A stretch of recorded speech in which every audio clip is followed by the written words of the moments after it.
지금 저희들은 교회에 관한 시리즈 설교가 계속해서 진행이 되고 있습니다. 우리가 지금 울린 가족이라는 셀 모임을 시작하면서 서로 진실한 관계, 진실한 나눔 그런 것들을 갈구하는데 이 교회가 바로 그런 것들을 갈구하고 이루어가는 장이다라는 것을 설명하기 위해서 교회에 관한 시리즈 설교를 하고 있습니다. 첫 번째 시리즈 설교는 빌레몬스를 통해서 사랑의 띠에 대해서 설명했습니다.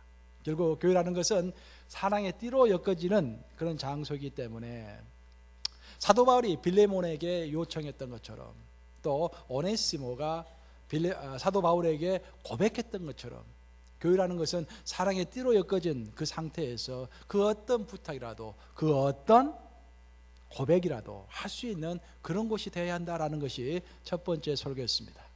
두 번째는 어떤 띠를 이야기했죠? 첫 번째는 사랑의 띠였고 두 번째는 평안의 띠에 대해서 이야기했습니다. 평안. 교회는 평안해야 한다. 그래서 교회가 평안을 지키기 위해서 가장 염두에 둬야 할 것은 관점이다라는 이야기를 했죠. 항상 내 입장에서 생각하기보다는 교회의 입장에서 하나님의 입장에서 관점을 바꾸어서 생각하면은 그 교회는 평안의 줄로 이어질 수 있다라는 그런 설교를 했습니다.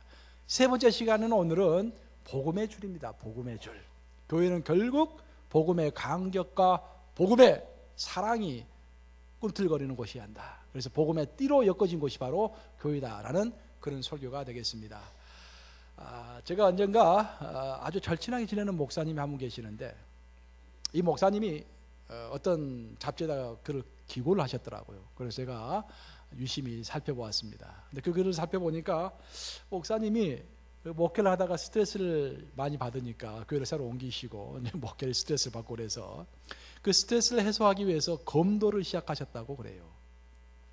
그래서 검도와 목사 어떻습니까? 좀 어울립니까, 여러분? 목사님 투구를 들고 쓰고 검도를 하면 제가 검도를 하면 어떻겠어요? 좀 약간 어울릴 것 같지 않은데 그 목사님에 따르면 검도야말로 우리 목회자들이 가장 필요한 운동이라고 거기다 적어놓은 거예요. 이게 무슨 말인가 라고 해서 잠시 집중해서 한번 읽어보았더니 검도라는 것은 검으로 다른 사람을 제압하는 운동이 아니라 실제로는 그 검으로 자신을 겨누고 자신을 먼저 제압하는 그런 운동이다라는 것입니다. 칼끝이 적을 향해서 그를 돌진해 가기에 앞서서 먼저 내 안에 있는 자아에게 검을 겨냥하고 나의 못된 것과 나의 불완전한 것과 나의 요동하는 마음을 제압하는 것이 바로 검도라고 설명하고 있었던 것입니다. 저는 그 글을 읽으면서 참 많은 것을 느낄 수가 있었습니다. 타인을 보기 전에 나를 먼저 보는 것, 타인을 제압하기 전에 나를 먼저 제압하는 것이야말로 우리 기독인의 본분 중에 본분이 아니겠는가라는 그런 생각을 해보았던 것입니다. 오늘날 시대의 비극은 많은 사람들이 자기 자신을 정당하게 평가하지 못한다라는 것입니다. 하지만 아마추어와 프로의 갈림길은 자기 자신을 얼마나 냉철하게 객관적으로 정확하게 평가할 수 있느냐에 따라서 아마추어와 프로는 결판이 나는 것입니다.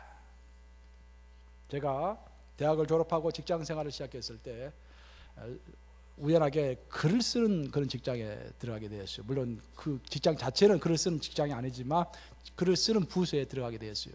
그래서 주로 경제 관련된 그런 글들을 쓰게 됐는데 다른 건 몰라도 글을 쓰는 것은 내가 이제 초등학교 때부터 문학반도 했고 그래서 어느 정도 자신이 좀 있었습니다. 그래서 글을 잘 써가지고 칭찬을 받아야지 라고 생각해서 글을 열심히 썼어요. 정성껏 썼습니다. 그리고 내 상관에게 보고를 했는데 아니 한번 보고된 글이 어찌된 일인지 돌아오질 않아요. 그 글을 대리가 읽고 그 다음 그 글을 과장이 읽고 그 다음 차장이 읽고 그 다음 부부장이 읽고 그 다음 부장이 그 글을 읽으면서 제일 처음에는 연필로 다 교정을 하고 그 다음 사람은 검정 볼펜으로 다 교정을 하고 그 다음 사람은 파란 볼펜으로 교정을 하고 그 다음 사람은 또 빨간 볼펜으로 교정을 하고 마지막 사람은 사인펜으로 결정적으로 교정을 하면서 삥 돌아서 나에게 돌아왔는데 저는 그 글을 보면서 정말로 차마 앞에서는 울지 못했지만 정말 마음속으로는 흐느껴 울었습니다. 내가 그토록 자부심을 가졌던 글 쓰는 것, 그리고 처음 직장에 가서 글을 썼는데 그 결과는 내가 처음에 쓴 글의 형태를 알아볼 수 없을 정도로 처음부터 끝까지 오색 옷을 입고서 전혀 새로운 글이 되어가지고 내 앞으로 다시 돌아왔던 것입니다. 그리고 이런 과정은 거의 2년이 넘도록 지속이 되었습니다. 글을 올리기만 하면은 쉽게 내려오지를 않고 이 사람 저 사람 거치면서 그런 오색 옷을 딱 입고서 다시 내 앞으로 다가오는 것입니다. 얼마나 슬펐던지. 그런데 그런 기간이 한 2년 내지 3년 지나가던 어느 날 정말로 신기하게도 문득 그날은 내가 내 글을 딱 보는 순간, 처음에 이제 글을 딱 썼는데 올리기 전에 내 글을 딱 보는 순간 내 글을 스스로 평가할 수 있게 되었습니다. 언제부터라고 딱 말할 수는 없지만 그 언제 시점이 되니까 내가 쓴 글을 내가 보면서 스스로 평가가 되는 것이었습니다. 이 정도면은 A- 정도 되겠다. 이 정도면은 B밖에 안 되니까 구조를 이렇게 바꿔야겠구나. 이렇게 쓰면은 이 사람이 이렇게 이야기하겠구나. 라는 것들이 갑자기 깨달아지기 시작했던 것입니다. 그리고 그날 이후 정말로 눈에 띄게 상간들이 저의 원고를 수정하는 횟수가 줄게 되었고, 결국 나중에는 주도적으로 그 부서에서 글을 쓰고 편집하는 일을 하게 됐던 것입니다. 여러분, 이처럼 우리의 삶이 아마추어에서 프로로 발전하는 분기점은 나를 얼마나 냉철하고 정확하게 평가할 수 있는가라는 것에 달려있는 것입니다. 아마추어는 자기가 최고입니다. 하지만 프로는 객관적으로 아주 냉철하게 자신의 약점을 보는 사람입니다. 지금 여러분은 스스로를 하나님의 관점에서 정확하게 평가할 수 있습니까? 만약 우리가 진정한 기독인이라면 우리는 타인을 향한 평가를 쉽게 내리기 전에 먼저 내 자신에 관한 냉정한 평가를 지나치지 말아야 할 것입니다. 아마추어 인생과 신앙은 타인을 향하여 칼을 겨눕니다. 그것이 아마추어입니다. 하지만 프로의 인생과 프로의 신앙은 내 자신을 향해서 칼을 겨누고 나를 평가하고 나를 고치고 나를 승리함으로써 영원한 승리의 발판을 마련하는 사람이 바로 프로 신앙인 것입니다. 오늘 본문은 자기 자신을 스스로 정확하게 평가하지 못해서 하나님으로부터 꾸중을 들었던 에베소 교회에 관한 이야기입니다. 오늘 본문은 많은 이야기가 나오지만 결국 핵심은 에베소 교인들이 스스로를 착각하고 있었던 것입니다. 우리는 잘나고 우리는 잘한다고 스스로 생각했기 때문에, 냉철하게 자신을 객관적으로 바라볼 수 없었기 때문에 하나님으로부터 징계받는, 하나님으로부터 꾸중을 듣는 그런 내용이 나오고 있는 것입니다. 에베소 교회를 한마디로 평가하자면 에베소 교회는 아주 대단한 교회였습니다. 소아시아에서 가장, 소아시아하면 오늘날로 말하면 터키 지역이죠. 그 지역에서 가장 부유하고 가장 잘 나가던 도시였습니다. 더 중요한 것은 그 잘 나가던 그 유명한 도시에 믿음의 사람들로서 유명했던 브리스길라와 아굴라가 가서 에베소라는 교회를 에베소의 교회를 세웠고, 브리스길라와 아굴라가 세우는 교회에 사도 바울이 가가지고 3년간이나 사역했던 곳입니다. 사도 바울이 3년간 사역했다라는 것은 대단합니다, 여러분. 왜냐하면 사도행전을 읽어보면요, 우리 사도 바울은 한 곳에서 3년 이상을 머문 곳이 없어요. 짧게는 3주, 길어도 한 1년 반 정도 있었을 뿐이지 한 곳에서 3년간 머물면서 복음을 전파하고 제자들을 훈련했던 곳은 에베소밖에 없습니다. 그래서 사도 바울이 가장 애착을 가진 교회가 에베소 교회였던 것입니다. 그리고 사도 바울이 그 정도 애착을 가졌기 때문에 자기가 빠져나오면서 자신의 가장 수제자, 가장 사랑하고 가장 믿는 디모데라는 제자에게 그 교회를 맡겼던 것입니다. 이처럼 에베소 교회는 브리스길라와 아굴라, 사도 바울, 그리고 디모데, 정말 이름만 들어도 쟁쟁한 그런 위인들의 땅과 노력이 있으며든 정말로 그야말로 정통의 권위와 성령의 권능이 교차하는 놀라운 교회였던 것입니다. 이런 에베소 교회는 교리를 신실히 붙잡는, 오늘날로 말할 것 같으면 정통파 교회로서 유서 깊은 신학적 사상을 가지고서 뛰어난 성경 공부 프로그램도 운영하면서 그 당시에 가장 큰 교회의 문제는 이단들이 발흥을 해가지고 큰 문제였는데, 그런 이단 사상들을 아주 정확하게 배척하는, 그리고 성도들로부터 이단 사상으로부터 무리들지 않도록 미리 예방하는 그런 훌륭한 교회였던 것입니다. 이처럼 외견상으로 볼 때 에베소 교회는 칭찬을 받아 마땅한 교회였습니다. 특별히 오늘의 본문을 보면은 우리 하나님은 에베소 교회의 모습을 내가 잘 알고 있다라고 말씀하시면서 특별히 두 가지를 칭찬하십니다. 첫째는 에베소 교회의 수고였고, 두 번째는 에베소 교회의 인내였습니다. 예수님이 다 알고 있다고 말씀하신 에베소 교회의 수고라는 것은 언어적 의미로 보면은 퍼포스, 즉 그냥 수고가 아니라, 적당한 수고가 아니라 땀을 뻘뻘 흘리면서 하는 노동에 가까운 그런 수고를 했다고 에베소 교회를 하나님께서 칭찬하시는 것입니다. 우리가 교회를 위해서 봉사할 때 그냥 내가 에너지 남는 것만큼, 내가 남는 시간으로, 내가 남는 에너지로 그렇게 봉사했던 것이 아니라, 에베소 교인들은 최우선적으로 교회를 생각하면서, 하나님의 몸된 교회를 생각하면서 노동을 하듯이 땀을 뻘뻘 흘리면서 교회를 위해서 봉사했다는 것입니다. 그것을 예수님께서는 내가 너희의 수고를 보았노라, 내가 너희의 코퍼스를 보았노라 라고 오늘의 본문은 소개하고 있는 것입니다. 두 번째로 예수님이 다 알고 있다고 말씀하신 것은 에베소 교회의 인내였습니다. 인내라는 게 뭡니까 여러분? 좀 불편해도 힘들어도 참는 게 인내 아닙니까? 근데 에베소 교회는 그 정도 좀 불편한 것을 참는 것이 아니라, 직장이 다 빼앗겨도, 예수 믿는다고 직장이 다 빼앗겨도, 또 그 당시는 또 뭐가 유행했습니까? 네로 황제가 있었던 당시에 가지고, 네로 황제가 어땠습니까? 신상을 만들어 놓고 네로 황제에게 절을 하지 않으면은 다 사람들을 감옥에 보내는 그런 시대였습니다.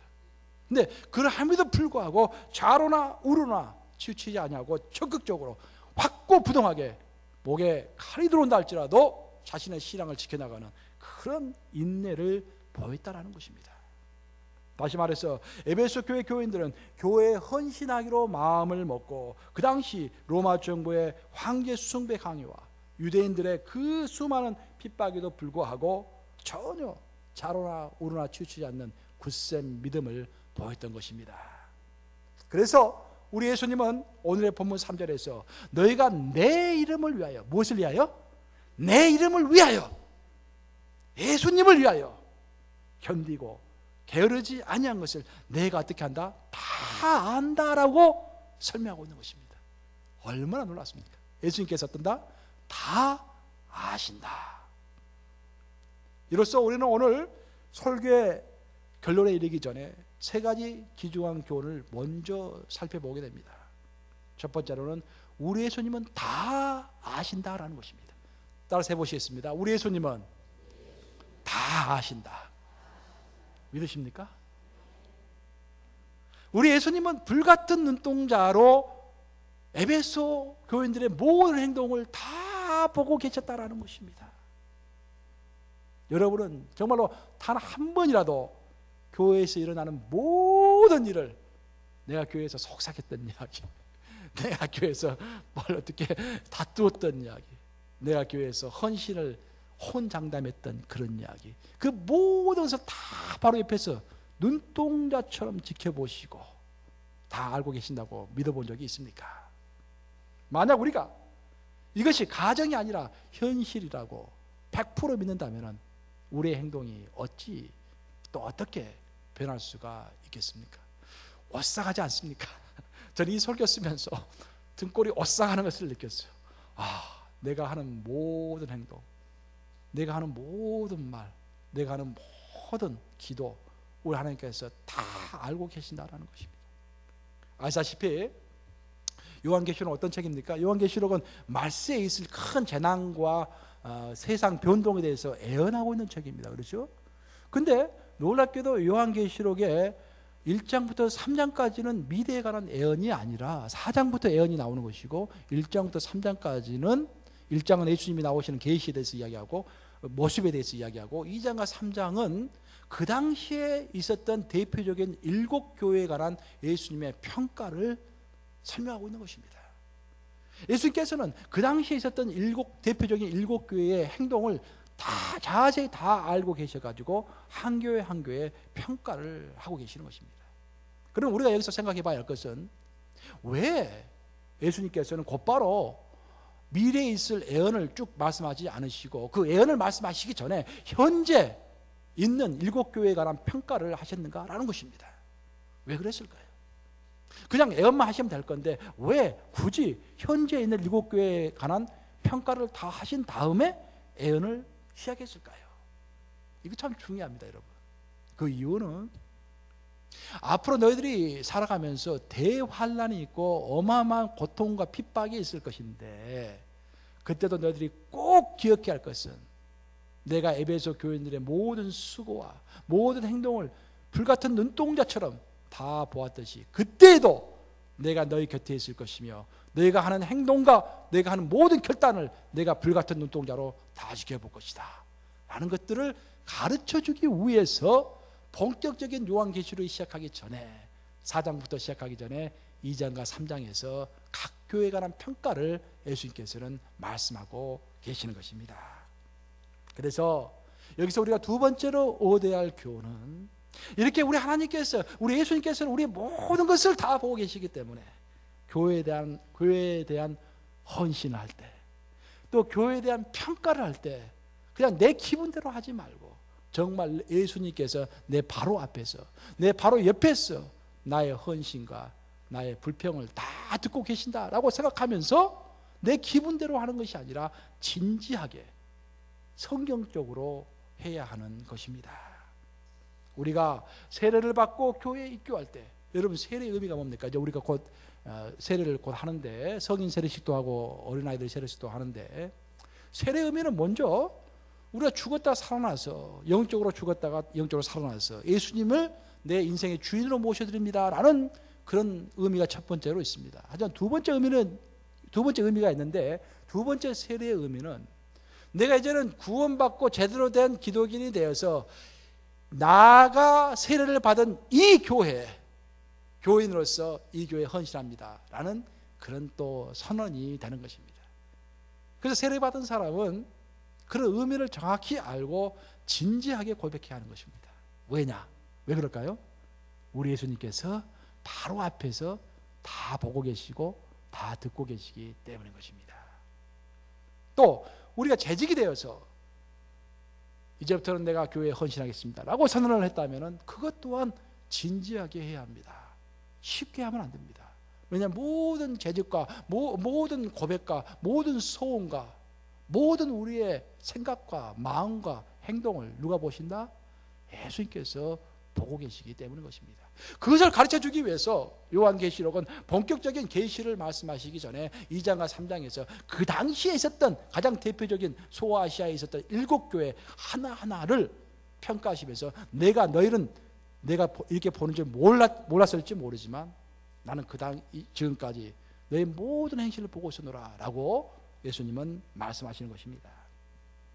에베소 교회 교인들은 결국 우리 예수님이 보시기에 상당히 합격선에 이르렀던 아주 좋은 교회였습니다. 예수님께서 칭찬을 많이 하세요. 오늘 본문을 보시면은 너의 수고를 아노라, 너의 인내를 아노라, 너의 부지런함을 아노라. 잘 칭찬하는 내용이잖아요. 그렇게 칭찬하는 내용으로 쭉 가는데 갑자기 말씀의 톤이 바뀌셔가지고 마지막 부분에 가서 예수님께서 방향을 탁 바꾸십니다. 그런데 너희가 한 가지가 부족하니 이것이 큰일이다 라고 말씀하시면서 그 한 가지를 언급하는데 그 한 가지가 뭡니까? 너희가 바로 나를 향한 첫사랑을 잊었노라 라고 말씀하시는 것입니다. 사도 바울이 에베소 교회를 이끌던 시절에 에베소 교회는 정말로 힘든 상황이었습니다. 그 많은 핍박이 있었고 교회를 세운다는 것 자체가 불가능하게 보였습니다. 그럼에도 불구하고 사도 바울이 말씀을 전파할 때 그 말씀 때문에 에베소의 성도들은 그 어떤 핍박과 그 어떤 어려움에도 불구하고 확신을 가지고 사도 바울을 따르면서 교회를 세웠던 것입니다. 그들의 신앙은 변함이 없었습니다. 그래서 사도 바울은 그들이 변함없는 신앙을 가졌다고 에베소서 마지막 장 마지막 절을 보시기 바랍니다. 칭찬하고 있습니다. 이들은 변함없는 성도들이라고 칭찬하고 있는 것입니다. 여러분들이 받을 수 있는 칭찬 중에서 이 사람은 변함이 없는 사람이야, 이 사람은 정말로 신실한 사람이야, 이것 이상 좋은 칭찬이 또 어디에 있겠습니까? 근데 에베소 교인들이 사도 바울로부터 그런 칭찬을 받은 사람들이었어요. 이 사람들이야말로 내가 믿을 수 있고 그 어떤 환경 가운데서도 변함이 없을, 배반하지 않을 그런 변함이 없는 사람들이다라고 칭찬하고 있는 것입니다. 그런데 그렇게 칭찬받았던 에베소 교인들이 30년이라는 세월이 흐르는 동안, 즉 사도 바울이 글을 썼던 에베소서를 썼던 기간과 요한계시록에 쓰여진 기간이 한 30년 차이가 나요. 그 30년이라는 시간이 지나면서 그들의 첫사랑이 점점 희미해지기 시작했던 것입니다. 그들은 여전히 뛰어난 교리적 분별력을 가지고 있었고 인내와 부지런함도 있었고 무엇보다도 신앙적 경륜도 있었습니다. 그래서 그 누가 보더라도 장작교회와 같이 오히려 다른 교회들을 이끌기에 부족함이 없는 리더 교회의 모습을 갖추고 있었던 것입니다. 마치 우리 뉴욕 감리교회처럼. 인정하십니까 여러분? 아멘. 아멘 소리가 좀 적은 것 같은데, 우리 뉴욕 감리교회, 뉴욕을 대표하는 감리교회 아닙니까? 믿으시기 바랍니다 여러분들. 열심히 하시고.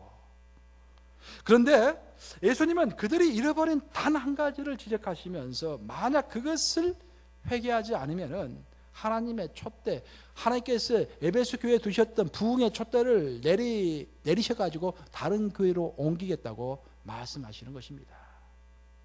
이로써 오늘의 본문을 통해서 우리가 세 번째로 얻어야 할 교훈은 교회를 향한 우리의 평가와 교회를 향한 하나님의 평가가 반드시 같지가 않다라는 것입니다. 우리 인간들은 오늘날 교회를 평가할 때 가장 먼저 물어보는 게 뭡니까? 그 교회 몇 명 모입니까? 그죠? 그 교회 예산이 얼마입니까? 이 두 가지예요, 두 가지. 그걸로 모든 것을 평가하는 거예요. 그런데 우리 예수님에게는 물론 그것이 전혀 의미가 없을 수는 없겠지만 그것이 결정적으로 중요한 것이 아니다라는 것입니다. 이 모든 것이 아무리 큰 교회를 이루고 있다 할지라도, 아무리 많은 예산을 가지고 있다 할지라도, 아무리 큰 건물을 가지고 있다 할지라도 이 모든 것 위에 단 한 가지가 빠진다면은 그것은 우리 예수님 보시기에 실패인 것입니다. 그 한 가지가 무엇입니까? 그것은 예수님을 향한 사랑인 것입니다. 그럼 예수님을 향한 사랑을 다른 말로 표현하면 무엇이 됩니까? 그것은 복음을 향한 감격인 것입니다. 결국 우리가 예수님을 어디서 만납니까? 복음에서 만나는 것입니다. 복음에서. 나를 살려주시기 위해서 십자가에서 못 박히신 예수 그리스도, 그분을 믿을 때만이 영원한 생명을 얻는다라는 복음 안에서 예수님을 만나게 되는 것입니다. 에베소 교인들은 예수님을 향한 사랑을 잃어버렸을 뿐만 아니라 처음 사랑을 잃어버렸다고 했을 때는 하나님을 향한 사랑뿐만 아니라 같은 성도 간의 사랑도 잃어버렸다는 그런 표현이 됩니다. 즉 그들은 두 가지 사랑을 잃어버렸던 거예요. 첫째는 예수님을 향한 첫사랑을 잃어버렸고, 두 번째는 다른 성도들을 향한 첫사랑, 그 처음에 만났던 교회를 개척했을 때 정말 뜨겁게 사랑했었던 그 사랑도 잃어버렸던 것입니다. 에베소 교회는 외형적으로 시간이 지날수록 더 화려하고 더 정교한 이론적 기초 위에서 그들만의 정통성을 견고하게 구축해 나갔습니다. 외적으로는 아무런 문제가 없이 모든 것이 순조롭게 이루어지는 것 같았습니다. 하지만 교회의 내면적으로는 신앙생활이 점점 형식화되어 갔던 것입니다. 형식화라는 것이 문제가 있습니다. 점점 교회가 틀에 맞춰서 형식화되어 가고 인간적 고집과 전통에 따른 서로 간의 평가와 비난이 난무하면서 하나님을 향한 사랑과 성도 상호 간의 사랑은 점차로 퇴색해 갔던 것입니다. 이런 에베소 교회를 향해서 예수님은 특별한 처방책을 주십니다. 즉 에베소 교회가 좀 큰 문제가 있기 때문에 예수님께서 처방책을 주시는데 그 처방책을 보면서 또한 우리가 많은 교훈을 얻을 수가 있습니다. 예수님께서 어떤 처방책을 주셨냐면은 너희가 최우선적으로 해야 할 것은 지금 상태에서 하나님을 향한 사랑과 너희 형제 자매를 향한 사랑을 잃어버린 상태에서 너희들이 최우선적으로 해야 할 것은 회개하기에 앞서서, 또 무슨 용서를 빌기에 앞서서, 또 무슨 특별한 행동을 하기에 앞서서 더 먼저 우선적으로 해야 할 것은 너희가 어디서부터 떨어졌는지를 생각해야 한다라고 말씀하시는 것입니다. 우리는 참 회개를 많이 이야기합니다. 그렇죠? 또 우리는 행동을 많이 이야기합니다. 근데 우리 예수님께서 직접 에베소 교회에게 말씀하신 것은 너희가 회개를 하기 전에, 너희가 무슨 행동을 하기 전에 먼저 가만히 앉아서 너희가 어디에서부터 문제가 생겼는지, 너희가 어디에서부터 떨어졌는지를 생각해 봐라 라고 말씀하시는 것입니다. 제가 오늘 설교의 서두에서 아마추어와 프로의 차이를 이야기했습니다. 아마추어 프로의 차이는 뭐라? 아마추어는 자기 자신만 보지만, 또 자기 자신이 잘났다고 생각하지만, 프로는 아주 냉철하게, 아주 정확하게 자신의 모습을 보는 사람이 프로라고 했습니다. 지금 예수님께서는 에베소 교인들을 향하여서 너 자신을 스스로 냉철하게 평가하고 바라보라라고 말씀하시는 것입니다. 진정한 회개는 진정한 나에 대한 깨달음이 있어야 진정한 회개가 나올 수 있지 않겠습니까? 또 진정한 회개가 있어야만이 진정한 행동이 나올 수가 있지 않겠습니까? 모든 것의 출발은 내 자신을 정확하게 보는 것인 것입니다. 한때 예수님으로부터 큰 칭찬을 받았던 에베소 교회가 이제 그 신앙으로부터 떨어진 이유는 주님을 향한 첫사랑, 즉 복음의 간격을 잃어버렸기 때문이라고 오늘의 본문은 암시하고 있습니다. 한편으로는 생활이 너무 힘들어가지고, 그렇죠, 우리가 신앙생활 마음은 있죠. 항상 마음은 있는데 육신이 피곤하면 참 귀찮죠. 여러분들, 저도 마찬가지예요. 저도 너무 피곤하면 어떨 때는 새벽기도 하루 쉬었으면 하는 생각이 참 들 때가 있습니다. 솔직한 고백입니다. 하지만 또 새벽기도 막상 나면 또 즐거워요. 일단 무릎을 꿇으면은 저는 가장 행복할 때가, 물론 사람마다 좀 다르겠지만 새벽기도 할 때 가만히 앉아가지고 주님 바라보는 것이 가장 행복합니다. 사실 그때 그 시간이 하루 중에서 가장 평온한 시간이고, 가장 방해받지 않는 시간이고, 가장 내 영혼이 맑아지는 시간인 것을 느낍니다. 하지만 그렇게 좋은 시간도 육신이 필요할 때는 그냥 쉬고 싶을 때가 있는 것입니다. 여러분도 마찬가지예요. 에베소 교회도 마찬가지였어요. 에베소 교회도 너무 생활이 힘들었어. 또 너무 핍박이 심해서 예수님이 짊어지셨던 나무 십자가를 함께 지고 가는 것을 회피하게 되었던 것입니다. 여러분, 그런데 여기서 우리가 생각해 봐야 할 것은, 우리들은 예수님의 제자라고 하는데 제자란 도대체 무엇입니까? 누가 제자인 것입니까? 제자란 스승을 따르고 스승과 동행하는 사람이 제자입니다. 스승과 동행하면서 같이 배우고 같이 감격하고 같이 결단하는 것이 제자인 것입니다. 에베소 교인들이 복음을 처음 받았을 때는 그들은 분명 내가 복음을 부끄러워하지 아니하노니 이 복음은 모든 믿는 자에게 구원을 주시는 하나님의 능력이 됨이라. 첫째는 유대인에게요 또한 헬라인에게로다 라고 고백했던 그 사도 바울의 기상을 가지고 있었을 것입니다. 그들은 내가 죽으라 내가 살아 예수 그리스도와 함께 하실 것이다, 예수 그리스도와 함께 할 것이다 라는 그런 사도 바울의 기상을 그대로 가지고 있었을 것입니다.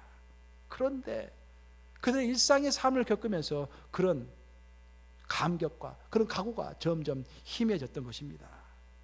하지만 그들이 처음 복음을 접했을 때 그들 마음속에는 분명 자기 아들 아끼지 아니하시고 우리 모든 사람을 위하여 내주시니까 어찌 그 아들과 함께 우리에게 모든 것을 은사로 주지 아니하시겠느냐 라고 고백했던 사도 바울의 가르침 또한 그 마음에 있었을 것입니다. 한편으로는 피곤해서 뒤로 물러서고 싶었지만 한편으로는 자기 아들을 아끼지 아니하시고 모든 것을 우리를 위하여 내어주시니까, 여러분, 우리가 아무리 사랑한다 할지라도, 한 사람을 사랑한다 할지라도 자기 아들을 죽이면서까지 그 사람을 사랑할 수 있겠습니까? 하지만 우리 하나님은 한 명밖에 없는, 한 분밖에 없는 독생자 예수를 우리를 위하여 십자가에 못 박아 주시고 우리를 위하여 구원 주시기 위하여 피와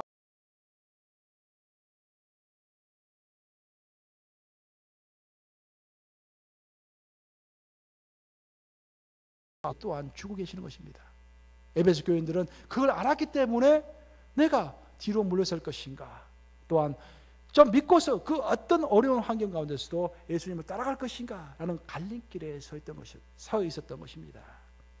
하지만 그들은 결국 이렇게 합리화하고 저렇게 합리화하면서 이 정도면 우리가 제대로 된 교회를 운영해가고 있지 않은 것인가, 정통 교리에 서 있고 시스템도 잘 갖춰져 있고 출석도 이 정도면 괜찮고 라는 그런 합리화를 시키면서 30년이 흐르는 세월 동안에 점점 뒤로 물러가면서 첫사랑을 잃어버리고 말았던 것입니다.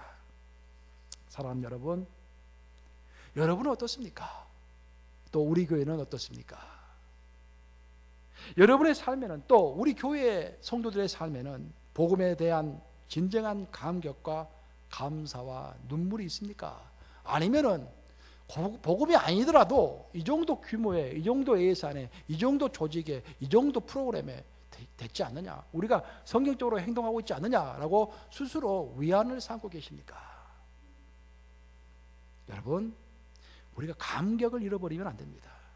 감격을 잃어버리면요, 주여 나에게 감격을 회복해 주시옵소서라고 기도해서라도 감격을 되찾아야 합니다. 제가 이번에 한국에 갔을 때 우리 사촌 형님을 만났어요. 우리 큰 집에도 아들 하나, 우리 작은 집에도, 우리 집에도 아들 하나 해서 뭐 아들이 많지 않아요. 아들 딱 이렇게 큰 집 아들 하나, 우리 집 아들 하나. 딸들은 많아요. 우리 동생들, 여동생이 5명이니까 딸들은 많은데, 형님이 그러시더라고요. 만나가지고 이제 서울에서 만나가지고 나타나는 소리가, 원근아, 나는 너가 참 자랑스럽다. 우리가 시골에서 태어나가지고 바닷가를 보면서 이렇게 컸는데, 우리가 지금 이렇게 커가지고 너가 그래도 미국 가서 너가 하고 싶은 거 하면서 하나님의 종이 되어가지고 뉴욕에서 주님의 복음을 전파한다는 사실에 정말 내가 큰 감동을 받는다. 뭐 그렇게 말씀하시는 거예요. 그 말을 들으니까 가슴이 뭉클해지더라고요. 정말 내 과거를 돌아보니까 정말 보잘것없는 시골에서 태어나가지고 정말로 그 바닷가를 보면서 그 무명의 존재, 그렇게 살아갔던 나를 우리 하나님께서 선택하셔서 미국으로 보내시고 공부하게 하시고 이렇게 대뉴욕 감옥에 와서 설교를 하게 하시고, 이 모든 것이 다 하나님의 은혜 아닙니까? 그래서 눈물이 나더라고요. 우리 형님 말씀 들으니까. 와, 진짜 그렇다. 우리 형님이 나한테 자랑스럽대요. 저를 보면서. 정말 우리가 죽을 수밖에 없었던 인간이고, 세상에 나가면은 영원한 생명커녕은 정말 사람의 인정조차 받을 수 없는 저희들인데, 그런 저희들을 선택하셔가지고 뉴욕까지 보내셔서 주님을 따르게 하시고 소망 갖게 하시고 영원한 생명 갖게 하시고 천국 소망으로 나가게 하시는 우리 주님, 놀랍지 않습니까 여러분? 이것이 감격인 것입니다. 자꾸 다른 것, 너무 큰 것 바라보지 마시고 이미 얻은 것 바라보세요. 여러분들, 이미 얻은 영원한 생명, 이미 얻은 여러분의 복음, 이미 얻은 천국 소망, 그런 것들 바라보시면서 감사하시기 바랍니다. 믿음이 들음에서 나오듯이 감격과 감사도 하나님의 마음과 뜻을 성경을 통해서 또 기도를 통해서 이해하고 체험할 때 우리 것이 되는 것입니다. 믿음은 어디서 나온다고 그랬습니까? 말씀을 들으면서 우리 믿음이 나오는 것입니다. 그 감동과 감사는 어디서 나오는 것입니까? 똑같이로 말씀을 보고 기도를 하면서 하나님께 더 가까이 나아갔을 때, 주님께서 우리를 만나 주실 때 우리가 기도를 체험하고 하나님의 임재를 체험하면서 감사와 감동이 있는 것입니다. 그래서 말씀을 보는 것이 중요하고, 그래서 기도하는 것이 중요한 것입니다. 그래서 기본이 중요한 것입니다. 프로는 자기 자신을 냉철하게 평가할 수 있는 능력을 가진 사람이지만, 동시에 프로는 기본에 강한 사람이 프로인 것입니다. 정말 신앙인에 있어서 여러분들 진정한 성숙한 기독인, 진정한 프로 기독인이 되고 싶다면 기본에 강하셔야 합니다. 그 기본은 성경 말씀에 강해야 되고 기도에 강하셔야 하는 것입니다. 바로 그것만이 여러분들에게 감동을 주고 감동을 계속해서 유지할 수 있도록 이끌어 주실 것입니다. 우리가 하나님께 가까이 가려는 순간, 바로 그때 하나님은 우리에게 가까이 오실 것입니다. 우리가 아무리 큰 업적을 성취하며 인생을 살아가고 있다고 할지라도, 만약 우리가 주님을 향한 첫사랑, 그분의 십자가 은혜에 대한 감격을 상실했다면 우리는 이미 위험한 신앙의 경계를 걷고 있는 것입니다. 이 말을 명심하심으로 정말 항상 겸손하게, 그리고 항상 진실하게, 그리고 항상 신중하게 자신의 모습을 냉철히 살펴보면서 첫사랑, 복음의 간격을 잃지 않는 여러분들 되시기를 우리 주님의 이름으로 축복합니다. 살아계신 주님 감사합니다. 오늘 우리 성도들 함께 모여가지고 에베소 교회의 그런 실수를 정말 살펴보면서 우리가 첫사랑을 잃어버리지 않았는지, 우리가 감사를 잃어버리지 않았는지, 우리가 감동을 잃어버리지 않았는지 살펴보게 하심을 감사합니다. 교회는 사랑의 띠로 또 평안의 띠로 엮어져야 하지만 복음의 띠로 엮어져야 할 곳임을 고백합니다. 우리 뉴욕 감리교회 아버지 복음의 띠가 끊이지 않도록 인도하여 주시고, 성도들 항상 주 앞에서 기도하고 주 앞에서 말씀 볼 때 복음을 향한 그 사랑과 그 열정이 끊이지 않도록 주여 축복하여 주시옵소서. 예수 그리스도는 받들어 기도합니다. 아멘. 이 시간